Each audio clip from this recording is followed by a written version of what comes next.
Tout d'abord, je tenais à féliciter Fantin Ségard, qui est un jeune lycéen et qui a écrit vraiment un livre formidable, qui est celui-ci. Et franchement, pour un premier livre, je trouve que c'est vraiment très bien réalisé.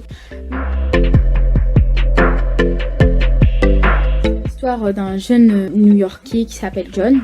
En fait, sa mère est décédée, il ne sait pas vraiment les causes et il ne sait pas du tout qui est son père. Il va croiser Jack. Donc Jack est là en fait pour le guider, on va dire.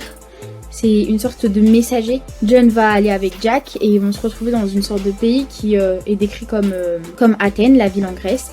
Il y a Freya, donc la fille d'Athéna, qui vient et qui se rajoute à l'histoire. Ce sera un trio entre Jack, John et Freya. Ils vont participer à tout ensemble, à chercher tous les trois qui est le père de John. Donc tout au long de ça, il y aura une histoire d'aventure, donc en cherchant la première oracle, qui l'a capturé, etc. Je sais pas s'ils vont la trouver, je vous laisse le mystère. Ce livre est vraiment adapté pour une transition entre le CM2 et la 6e, ou la 6e et la 5e. Puisqu'en 6e, en fait, une grosse partie du programme, ce sera sur la mythologie.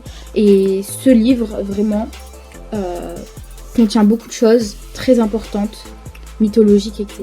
Je voulais vous parler aussi de la morale un peu du Fils du Feu.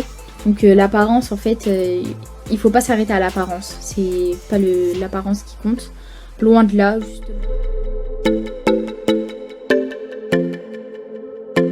Je trouve qu'il est facile à lire, il est rapide en fait quand on se plonge directement dans l'histoire.